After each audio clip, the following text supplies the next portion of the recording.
Hello, good evening, good afternoon, and good night.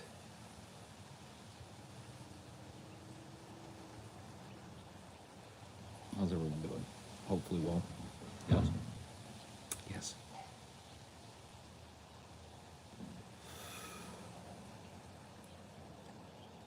Yeah, I mean, we did a grease trap for the patrons today, but it's not unheard of for me to be live a couple different times during the day. Oh man, this is sticky joint. Sticky icky. You spelled your own name wrong. It'll happen. So I'm glad that I got that easy to spell name. One syllable name, 4 letters, hard to get them mixed up.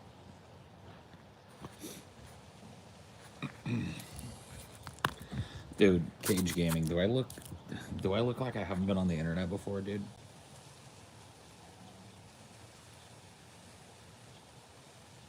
Serious question.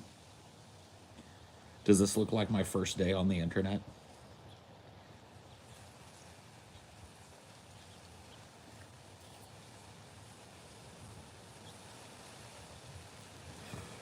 Man, you really gotta get up a little earlier in the morning to get me. But good try. I'm sure that's worked a couple of times on twitch.tv.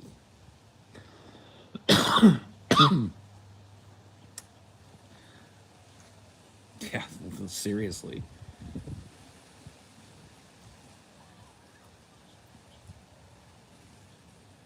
This dude watches like nothing but Zoomers playing like whatever the new game is, and he probably types that in the chat over and over again. Like, I bet if you looked at that dude's Twitch account, you know how like Twitch creators can look back at an account and see like what this. By the way, YouTube needs this so bad. Twitch creators can like on the fly look at somebody's account and say like, okay, here's every fucking comment that this person has ever made on my channel. And man, that dude, that stat there is very revealing. And I'd be willing to bet that that guy does very little else other than try and get people to say the N word with the old Nicholas Gers trick.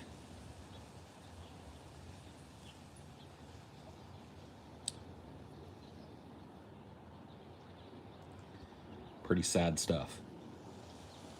I think they ought to make that available to everybody so that these people can see,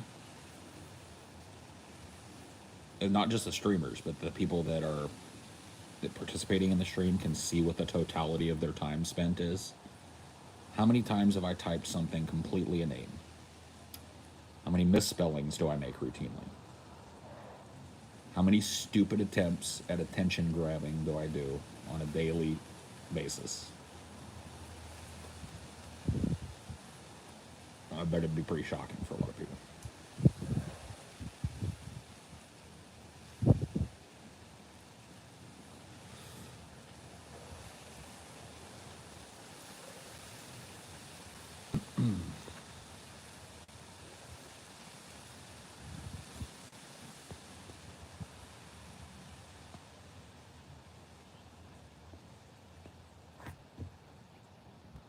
What it do, what it do.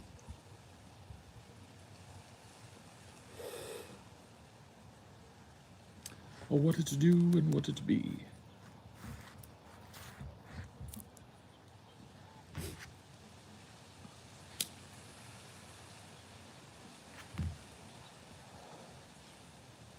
You're trying to learn how to be a better fan. It's not really about you be a fan in any way you want to be. It's just, in order to participate here, excuse me, Callie, please.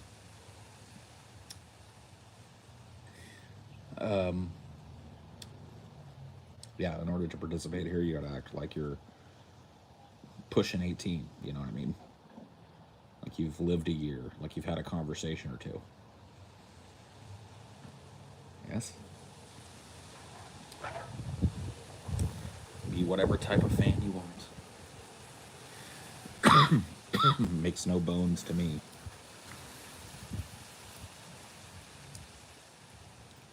Well, I mean, I really don't even, I hesitate to even think of them as rules because to me, it's just, it's more like, how would you conduct yourself in a public place having a conversation? Do that. That's not rules, that's just like social norms. I don't think that they're unique to this channel. You're a USB powered fan.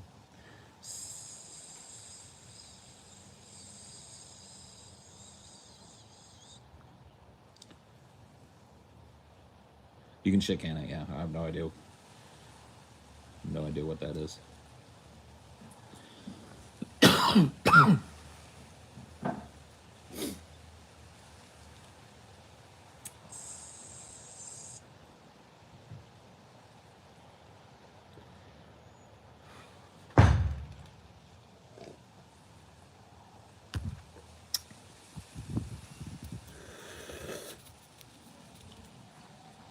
Oh man. So I was complaining on the grease trap today about something I think I've talked here about, which is the imbalance of having to hang around family members who have stupid beliefs and aren't content to keep them to themselves. They have to push their beliefs out into the world a million different ways. And being in that like position of like, well, I can either just keep my mouth shut about this and go through the weirdness of it, or say something about it and be considered an asshole, and then possibly like be ostracized from my family. But I'm just done, man. I'm 100%. I've reached an age in my life, and I'll tell you guys what happened, just so you have a frame of reference. So, went to my mom's house for the Super Bowl. It was a pretty traditional thing for me when I'm in, close enough proximity to her to make it there. And I got there. Now, first of all, when we made the plans, it was pretty explicit that like it was just going to be us. It was just going to be me and Amelia. It was going to be Mom and Steve. And that, means that we could have a couple beers. I could smoke a J. It's not a big deal. Well, I find out like 2 days before that all my sister's kids are going to be there. And I've told you guys before, my sister, very religious. All her kids, her husband, obviously, very religious. And so I was like, fuck. Okay. And it's not like I don't like seeing the kids. It's just like, I know that, like if the older kids, because I know that they're into football. So if they were coming, but like all of the little toddlers and stuff, and you got to understand, there's just an insane amount of them. My sister has a lot of children. Anyway, so I was just like kind of like bummed that it was going to be a Chuck E. Cheese Super Bowl. And then there was a dude there from their church. And I ended up sitting down and having a conversation with this guy. And he's talking to me like I'm just a friend of the family as well. He doesn't know that he's sitting in the side yard of the house that I grew up in. And I have to like explain to him that like who I am at my own, basically my own house. You know what I mean? You think of your mom's pad, especially the one you grew up in, that's your place. It's supposed to be other people coming up to you and introducing themselves, and he's, you know what I mean? And so there was that, which, that's not even that big of a deal, but it's just like, I hate being a stranger at my own family events. Like, but anyway, as the day went on, I had to sit there and absorb all this like whining and complaining about how over-sexualized all the commercials were, as if that's a new thing. You know what I mean? And I didn't completely bite my lip on that. I said, I really don't care. Like, I think it's always been this bad for as long as I can remember. If you think it's a bad thing, and I really don't think I care. But it was just like everybody was in a kerfuffle that day. Everybody but me and Amelia over what are the kids gonna see on the TV? And it's like, why are they here? Why are they here? And then the thing that really bothered me and it's related to that. My mom comes out. Me and Amelia are sitting out there with this other dude. We're watching TV on the back porch, and other dude. My mom comes up and just starts talking to everybody. She's talking right to me, and she was like, "Oh, I gotta watch these commercials." I was like, "Well, yeah." I thought she was just saying like, "Oh yeah, the commercials are some people's favorite parts of the Super Bowl." And she was like, "No, I just want to make sure that like none of these kids see any of this, you know, gay stuff." And I was like, "Is gay catching?" I said that to her. I was like, Did I miss the CDC warning that gay is catching? What are you talking about? You're worried about they're going to see it. You think that's going to turn them gay? You think that's how people get gay?" And she got all defensive about it. She was like, "Well, I just want them to grow up to be normal girls." And I was just like, and I got to tell you, man, I've been soaking up that type of garbage out of people for a long time, and I'm just done, dude. I'm just finished. Even my mom doesn't get a pass now. That's the last time I'm gonna listen to it. I'm not gonna sit there and listen to this shit. Does your family know you're bisexual? I have no idea. I don't know. It's one of those things that when I came out, I was like, there's no way I'm gonna ever talk to my mom about this.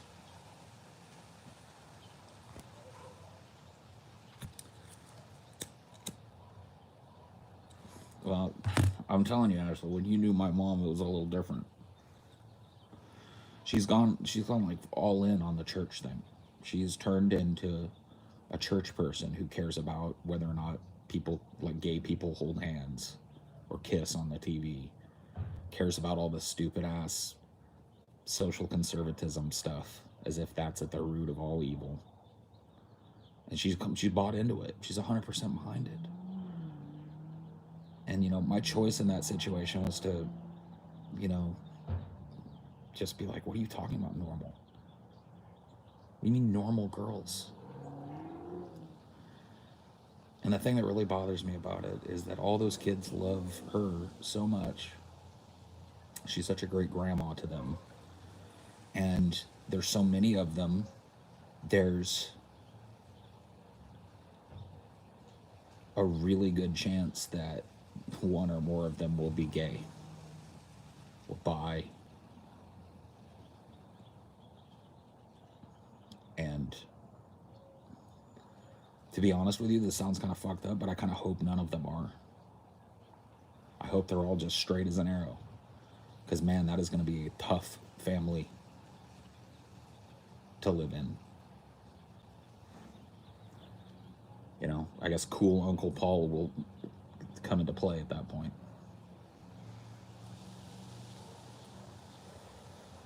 Because I'll be the only person in their immediate family that's not judging them. And how sad is that?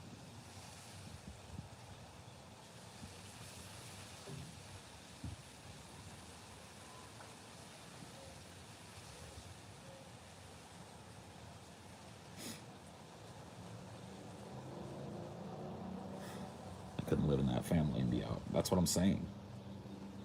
That's what I'm saying. And that is so sad to me. Your sister's husband sounds exasperating. No, he's actually a really nice dude. Like socially, he's funny, he's charismatic, he's a good looking guy. He's, got a genuine, like, affability about him. Some people think he's a little snarky or douchey, but I like that kind of thing. I don't dislike the guy. I don't dislike any of my family. I really don't. But by the same token, I feel like I'm being press ganged into, if you want to spend time with your family on normal family holidays, you got to sit around and listen to this bigotry. You got to sit around and listen to people talk about gay people like they're some kind of fucking demons from Planet X or something, and talk about culture in a way that just doesn't even make sense historically, as if like gay people started when gay people came on TV. Give me a break. There's been gay people since there've been people. There's gay animals. People need to get the fuck over it. And the fact that as a prerequisite to spend some time with my family, I gotta sit and listen to just unbridled bigotry. And if I pipe up about it, I'm the jerk. I'm the jerk for piping up about somebody relegating an entire group of people to second class citizenry and treating them like they're dirty just for something arbitrary as sexual orientation. But I'm the bad guy if I say, hey, shut up. Hey, how about you keep your bigotry inside? Because I don't want to hear it.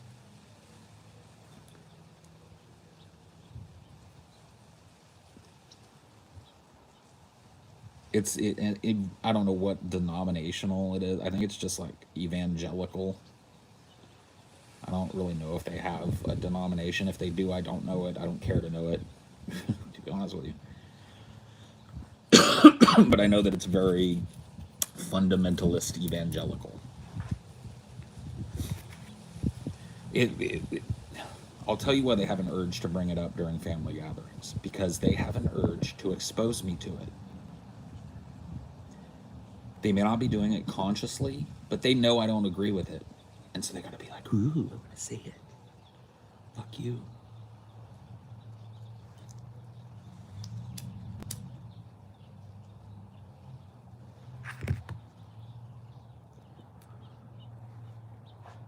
So you know, I have a talk with my mom about it. And I'm just gonna tell her, like, I've gotten to the point where I just don't even feel all that welcome at our family stuff. And here's why. Boom, boom, boom. Do with that what you will.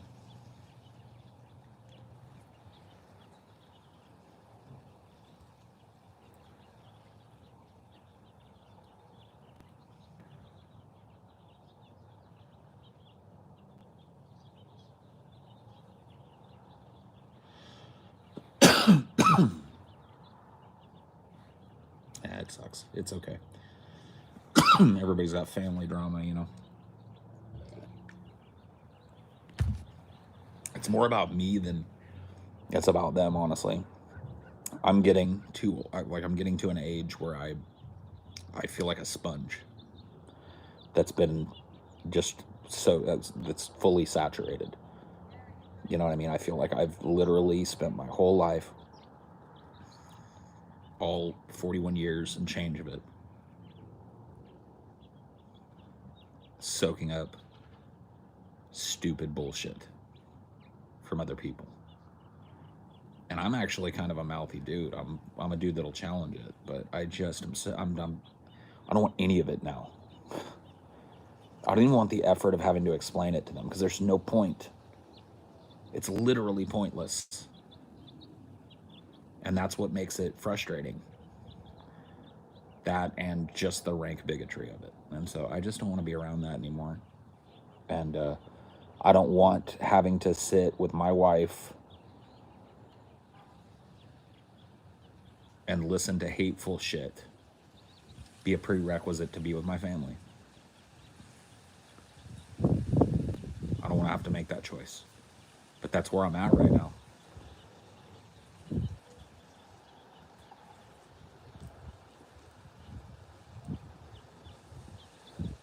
That's the choice I've been forced to make. I got to be around a bunch of people I don't know at my own family get-togethers. I got to be the outsider at my own Thanksgivings and my own Christmases, my own Super Bowls.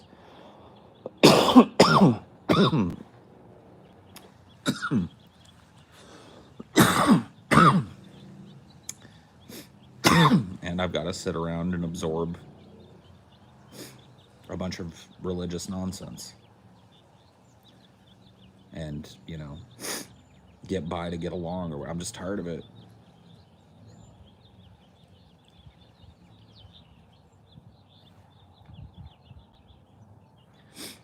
Yeah, I mean, it's not. I'd be lying to you if I told you that it was an absolutely fundamental change. My mom doesn't come from an era where ideas about people were very progressive. And so when I was growing up, she said some pretty homophobic stuff. But I also grew up in a pretty homophobic time. And she also had gay friends that, she had over to her house, and it was cool. And so it was very much a dividing line between how she felt about being gay versus how she treated people. And now that has changed. And I'm wondering if I just got to explicitly sit down and have the whole, like, you realize, like, both I and your daughter-in-law are bisexual people, right? So when you're talking about gays, you're talking about us.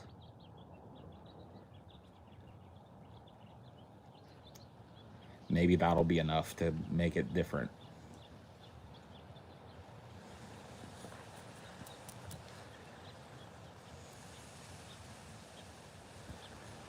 To be honest with you, it's something that I kind of dread. In fact, I straight out dread it, because I know that there's a chance that it just utterly destroys my relationship with my family. What little bit I got left, I already don't have any relationship to speak of with my dad, not even having to do with any of this, just because he and I do not mix.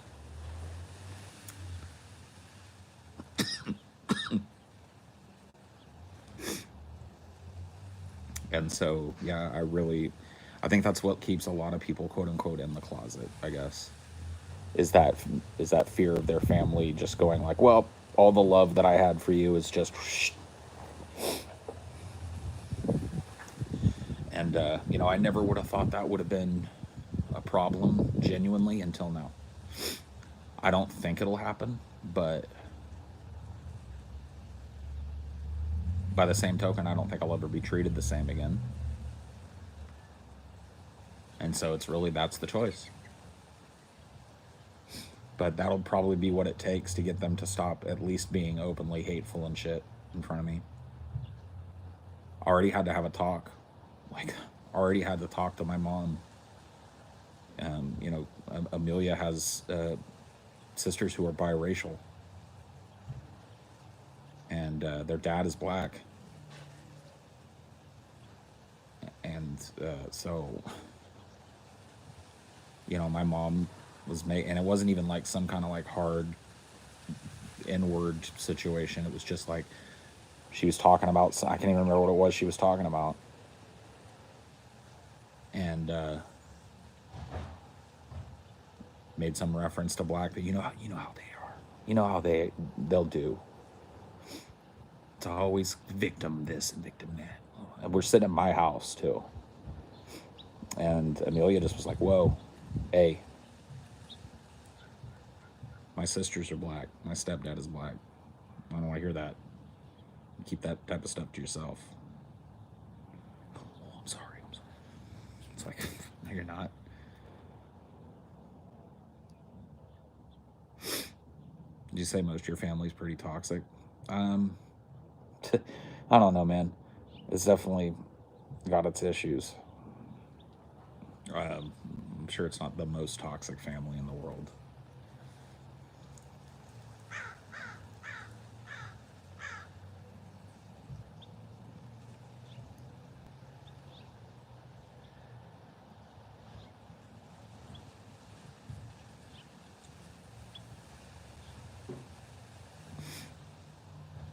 My girlfriend's based. Yeah, I know. Well, she's my wife. But thank you. Yeah, I know. That's why I wifed it. Two based.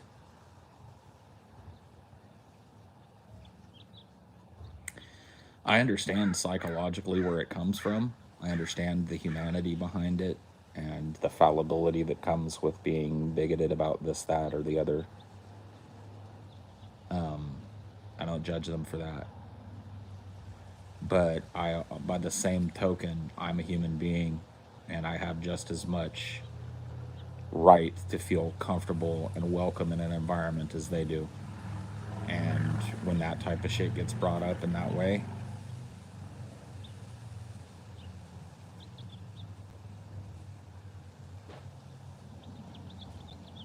I don't.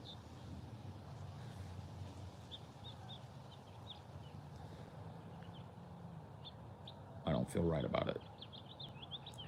I don't feel safe and comfortable being around people who are like that. Not constantly.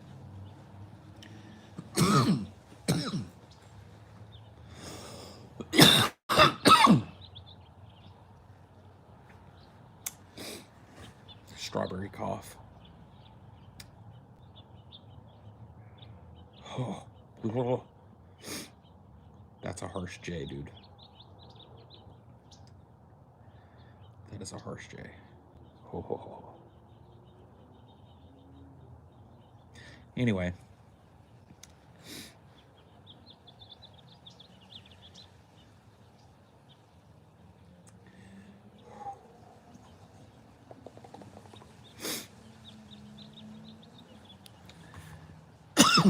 I'm just accepting the fact that my dad is racist, but the excuse he always uses his best friend in college was black. Right. Yeah, I know that's one of the best hiding places for racism. How could I possibly be racist?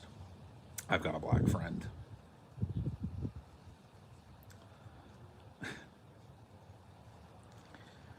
I'm just like, you're kind of missing the point. The fact that you're using your one black friend as a shield against racism is racist. They're a tool to you to diffuse any accusation or insinuation that you might be racist. They're not your friend. They're a useful tool for you to have around, which proves the point. You're being fucking racist.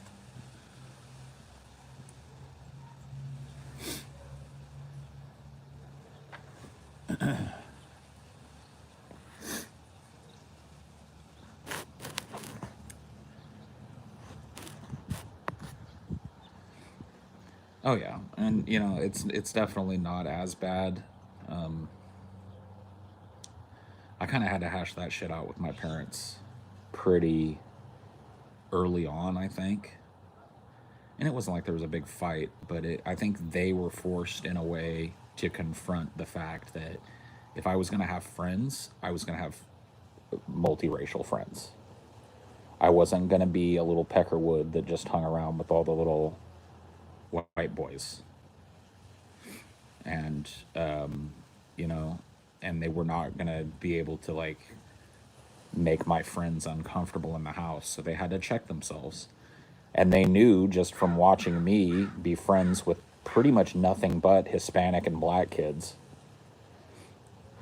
over the course of, I mean, I had a couple of friends that were white kids, but the vast preponderance of my friends, my friend group from about, I don't know, fourth, fifth grade on, all the way through high school, were Hispanic kids.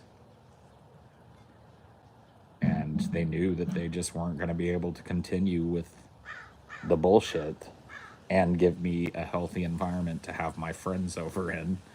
And so that kind of checked that. But I guess this other thing never really came up.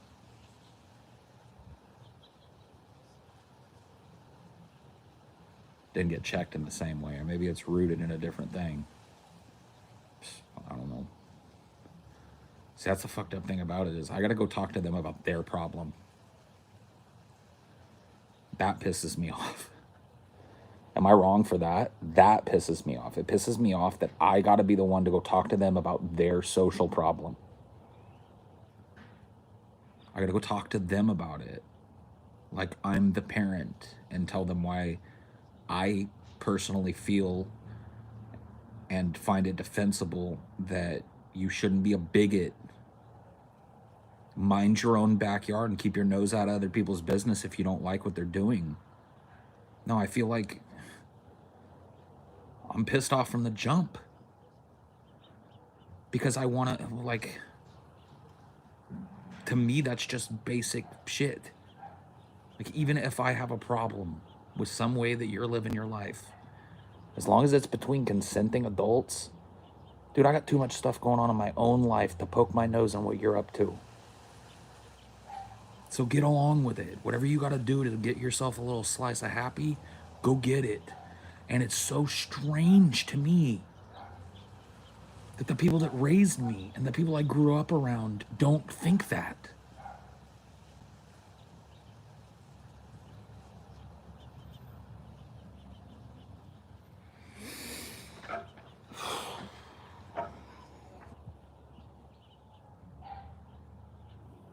That basic thing.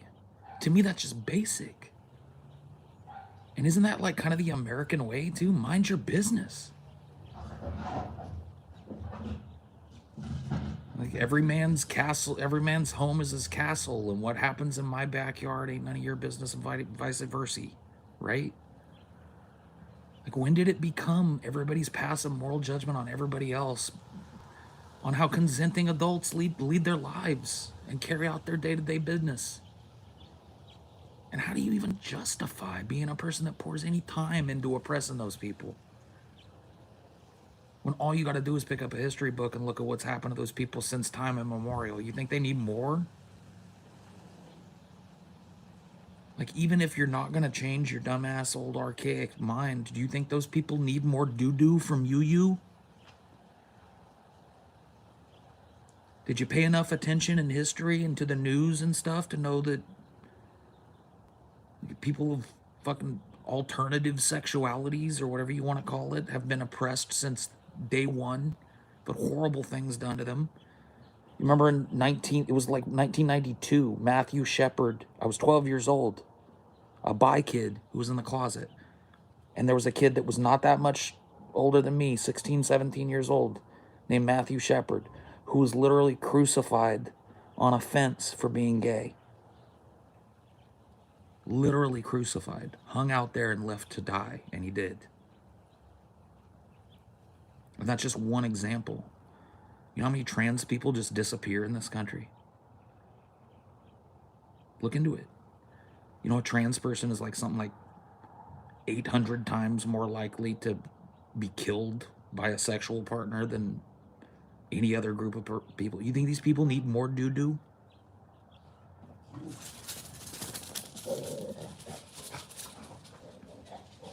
Get them, D.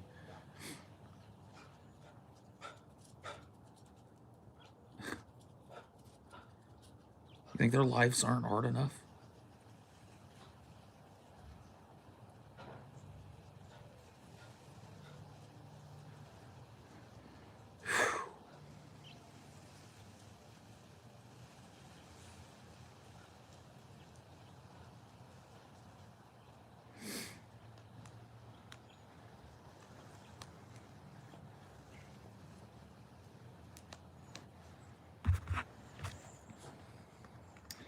So I'm mad from the jump going into it, and I'm going to have to deal with that because I got a pretty legendary temper. And I'm not going to get anywhere other than just ostracization if I go in there with a chip on my shoulder and angry from the jump. If I got to get angry, if it goes to an angry place, it'll go there. But if I'm going to have this talk, it's going to have to... I'm going to have to find some calm way to come at it.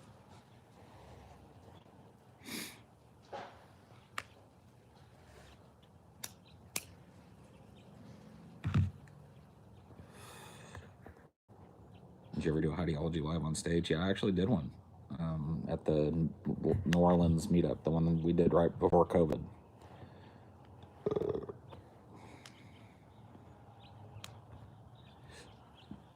Pop some Zans, yeah.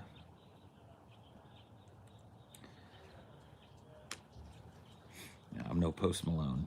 I don't have the infinite hookup.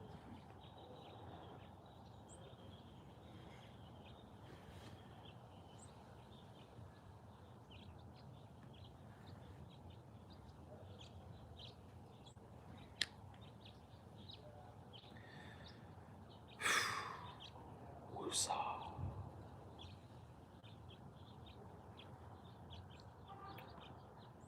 Woosah.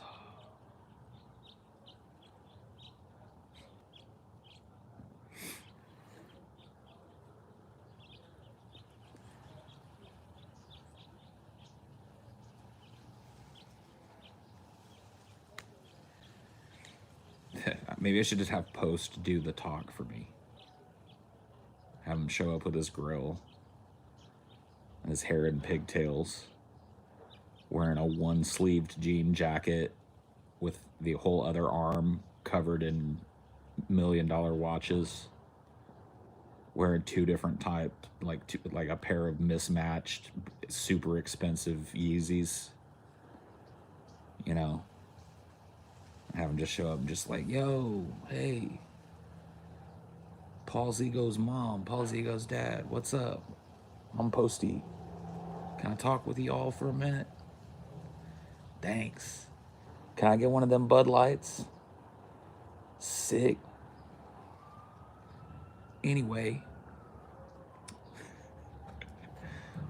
Paul wanted me to come and talk to you guys about some stuff because he's got some stuff on his mind. It's very hard for him to talk about it, you know, and it's just like for me, it's not hard at all to talk about anything. So I'm just going to say that, like, it hurts his feelings when you say mean things about gay people. And it's a really mean thing to do. And, you know, I'm not trying to say you're mean people, but he feels like it's mean. And it hurts his feelings, you know what I mean?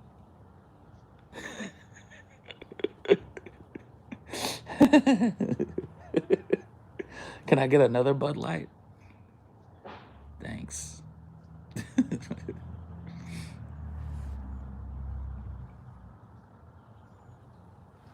You're way more articulate than Post would be. Yeah, you're wrong about that. Post Malone's a really smart guy.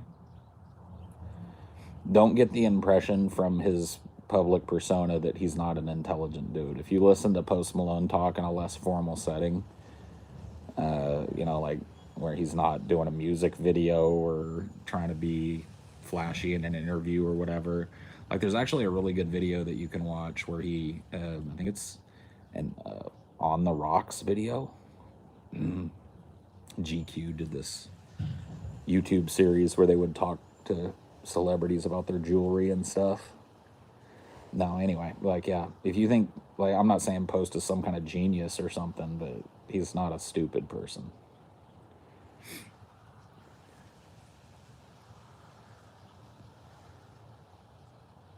Yeah, Post is usually high as a kite. Maybe twisted a couple of different ways. So.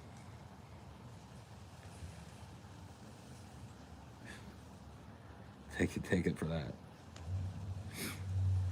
Your parents still believe in all the union stuff they believe in you were growing up, or have they abandoned that? Well, they're both retired now. I don't know. I don't know what they believe. Paul, you hear conservatives are trying to take MLK out of curriculums because of CRT. Yeah, let's not teach anybody about Martin Luther King. Man, that's a swing and a miss, bro. I mean, I don't know what conservatives are trying to do that, but that's a big swing and that's a big miss. That's like strike 1, 2, and 3 all in one pitch and miss, you know. Dude, yeah, dude. If it goes nationwide and you get a nationwide Starbucks union or something, dude, you bounce back, jump back to the butt, get back in the drama.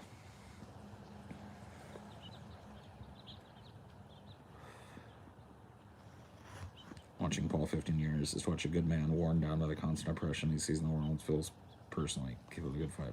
I don't know, worn down, man. Come on, give me a little fucking credit. I'm okay. I'm functioning. But yeah, you know, I mean, ostensibly that's what's happened. How can it not happen? And see, to me, that's I don't know, maybe it's a blind spot for me, but I'm an empath, and I find it hard to empathize with not being an empath. Does that make sense?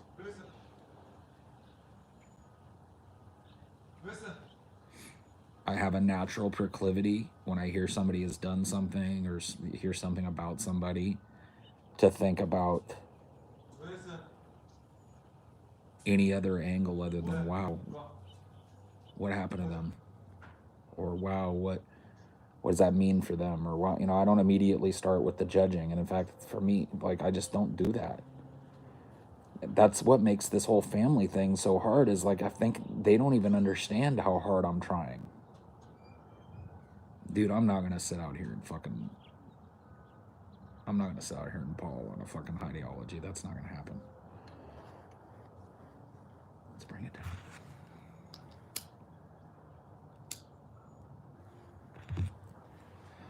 I think to them, they don't even understand that I'm fucking working hard to maintain a relationship with them by just letting all that shit bounce off and not saying anything and not.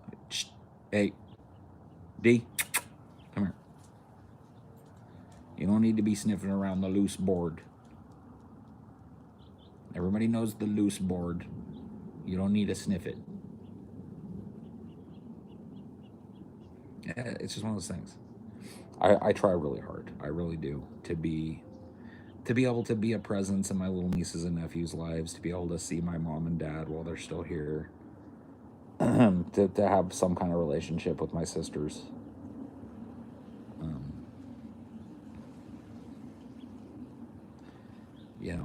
I work hard at that. It may not seem like it, the output may not look like it, but I really do. I put a lot of weight on that, on myself for that. I don't want them to not want me around. I want them to be as pleased to see me as I am to see them.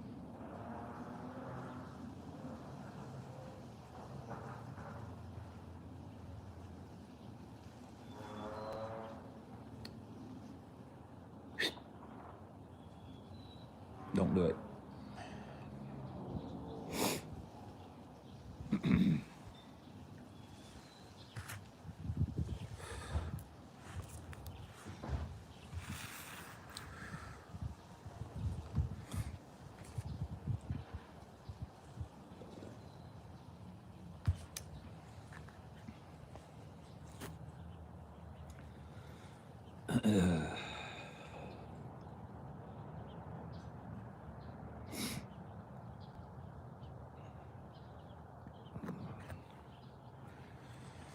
Are you a black sheep, kinda? Remove the kinda. I'm definitely the black sheep of my family. Say what you will about that. I'm the only one that did anything, fundamentally different. Like, I didn't have children, and that sets me aside as a black sheep already. I didn't stick with a traditional job. I had the audacity to kind of change my life. I didn't stay in a marriage that was bad. A lot of things led to me being a black sheep. I didn't used to be a black sheep. And it's been if anything has worn me down, it's been that, man. And that's hard to quantify,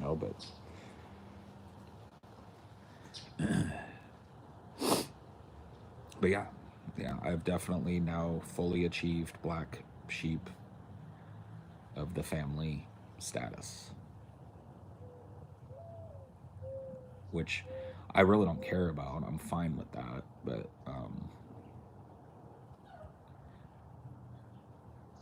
they hold all that stuff against you.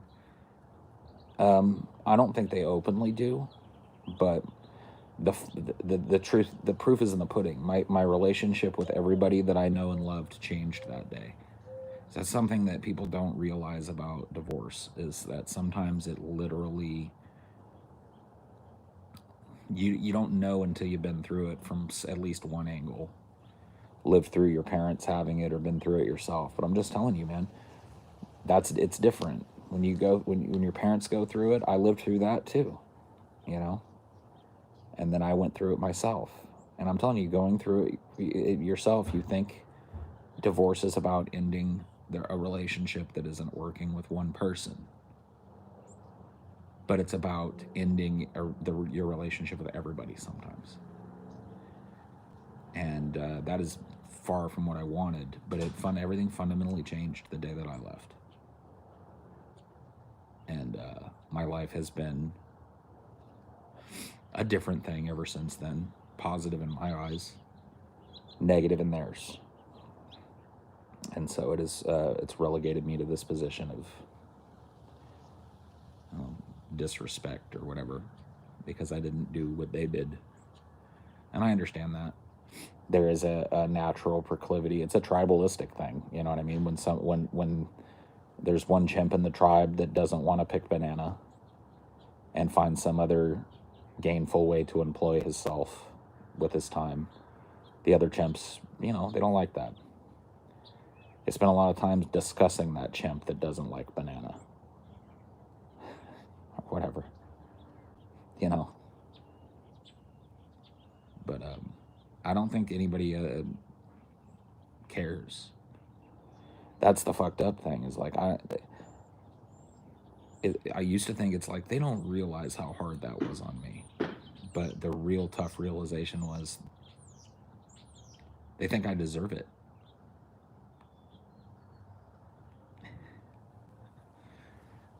Ouch.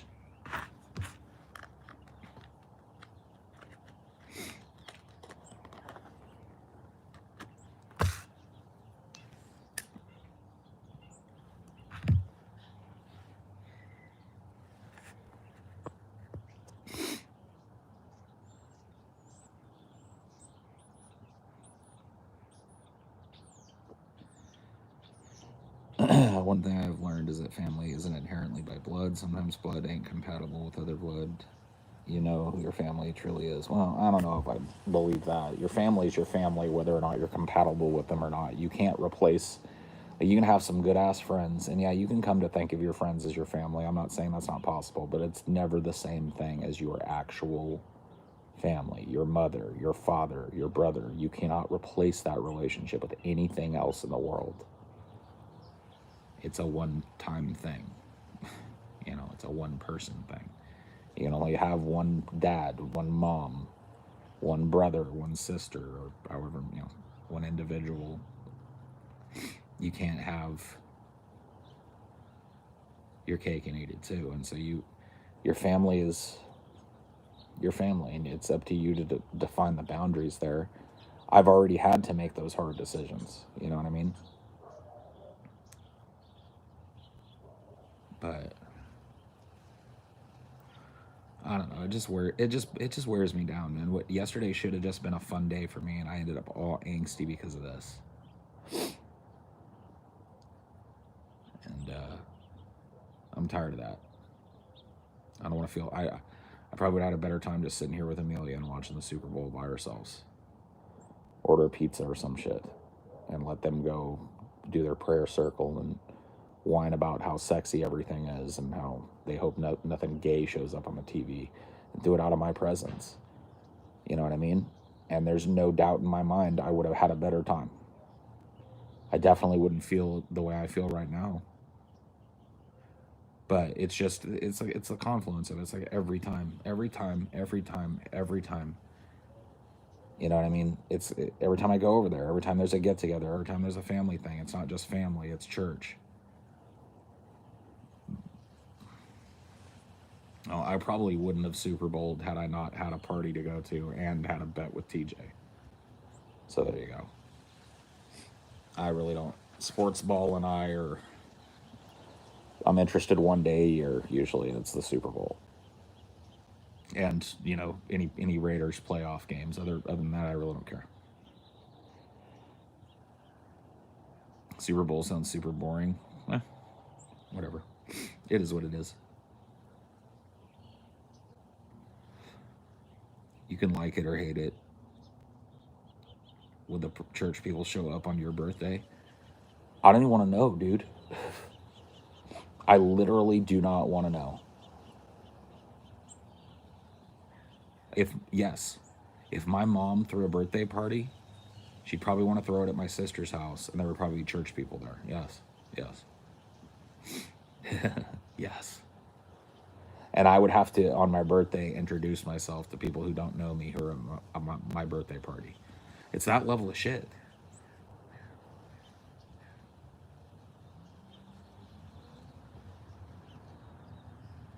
What did they think of the halftime performance? Oh, they bitched about the whole thing. You know, and I didn't sit there quietly. I was like, dude, I told them I was. They were bitching. Oh, I think this is just, it just shows you how far we fall. Blah blah. Nothing talented. Blah blah blah. Well, I let them have their little fucking hissy fit about it for a minute. And while it was on, I was listening to it and listening to them kind of on the side. And I was like, well, I guess I'm the dissenting opinion because I think this is super dope. Like, I think this is fucking great. So, sorry. Everybody got all real quiet. Like, whatever, different strokes for different folks, man.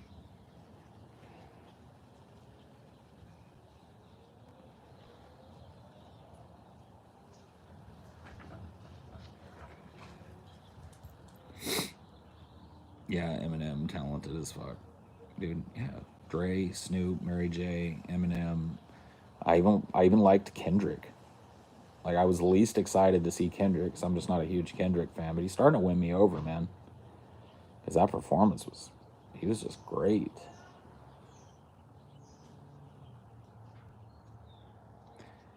10 out of 10 Super Bowl show. Best Super Bowl show in like 10 years, easy. You know the last Super Bowl show that I think was really good? Who was it? Tom Petty? I think Tom Petty did one in like 2003, and Prince did one in like 2002, or maybe I'm getting them backwards. But yeah, like Prince and Tom Petty. Oh yeah, you should definitely watch it, Ashley. You'll enjoy it for sure. 100% you'll like it. You won't regret watching it. It was super dope. It was really good.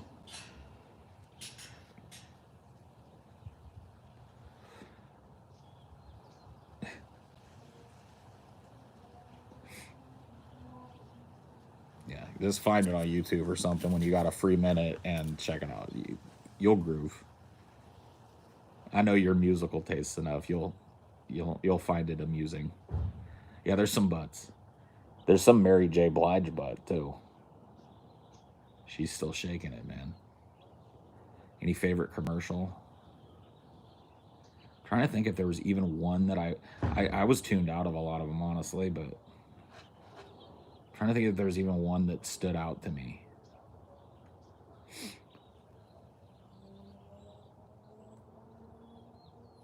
There was one where that dude, I don't know what his name is, but he was like, I'll take it.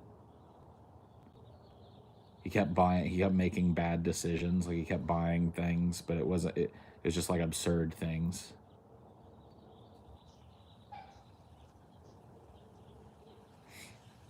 That one was that like actually got kind of a chuckle out of me.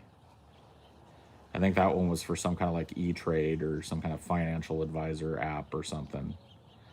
I kind of caught the tail end of the Sopranos one. I'll have to take a look at it again. I heard the music and then it was over. I was like, oh. But I wasn't paying super attention. I really don't care about them ads no more. One I was looking for because my mom wouldn't shut up about it was she was, well, not that it was annoying, but she always loves seeing the Budweiser Clydesdales. So she never lets me forget that there's going to be one of those. And she's like, I read in the paper that they're going to have a Clydesdale.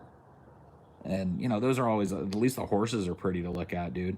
Can I just say, worst Clydesdale commercial ever.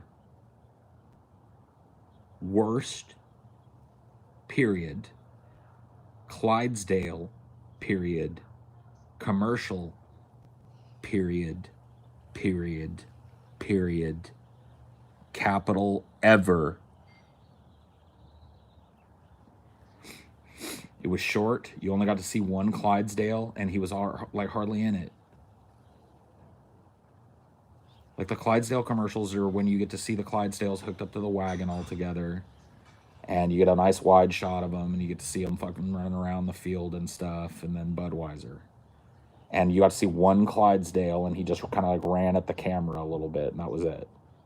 He didn't neigh or anything. No, he just he just walked around for a second, and then he ran at the camera, and then it was over, and it was like Budweiser, you know, blah blah blah.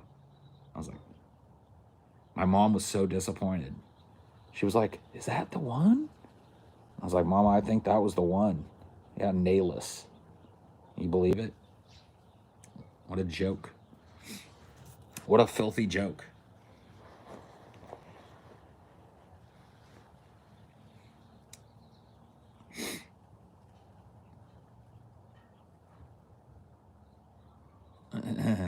I don't know. Anyway. Yeah, Boo is right, man. Boo is right.